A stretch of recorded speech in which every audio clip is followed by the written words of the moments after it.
the idea of low-carb diets, and a lot of that we can attribute to Dr. Robert Atkins with the Atkins diet, who really was a major proponent behind low-carb diets and getting that out into the mainstream. But there's a few major differences between ketogenic diets and Atkins diet, and I'm going to talk about some of them today. The first, and I think the most important one, comes down to protein. And I think when I followed an Atkins diet about 10 years ago, I really thought, okay, I eliminate carbs and I can have as much protein as I want. And that's a major mistake because of a principle known as gluconeogenesis. And what that is a process that your body undertakes when you eat too much protein. Your body will just convert it into glucose. So a lot of people who were on the Atkins diet, they just went crazy with protein and ate as much protein as they wanted to, without realizing that in the end it was just like eating a high carb diet because their bloodstream was being filled with as much glucose as before.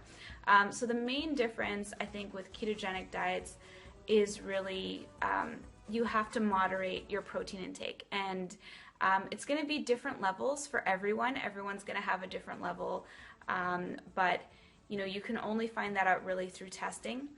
And that's testing your ketone levels. So what ketones are energy bodies that your body breaks down from fat. So your body will break down fat into ketone bodies, and your brain and organs can use ketone bodies for fuel instead of glucose. So there's a few different ketone bodies that the body produces. Really, with ketogenic diets, Dr. Atkins didn't really talk about the whole idea of ketones. He didn't talk about ketogenesis, and he didn't talk about how the body keto adapts. So you really have two main sources of fuel that your body can live with. You can either be a glucose burner, a sugar burner, or you can be fat adapted and be a fat burner. And this is the way that our bodies evolved and were designed from the outset, was that we lived in feast or famine circumstances, and a lot of the time we would hunt and we would have a kill and we would eat and really feast, and then we wouldn't be able to feast again for weeks. So our bodies are adapted to storing fat so easily from carbohydrates, from protein, so that we could survive these famine periods over, our bodies are extremely good at storing fat. And anyone, who struggled with their weight will know that the body can store, fat very easily. And the body only burns fat when it's completely depleted of glucose. So that's a really, really major misunderstanding that's out there right now. People think if I just have a calorie deficit, I'll burn weight, I'll burn fat, but your body will not touch its fat stores unless you're completely depleted of glucose. And that's why ketogenic diets are so effective for so many people.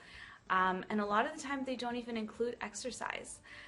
Because if you're able to just keep your carbohydrate threshold low enough and your protein numbers low enough, and you fill yourself up with fat, and you get full really quickly with fat as well, so your calories will naturally come down, then your body will deplete itself completely of glucose, and it'll have to go to its fat stores in order to make energy for you, and that's in the form of ketone bodies.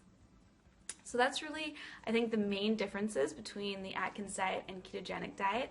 And if you have any other questions, I love to hear from you on ketogenicgirl.com.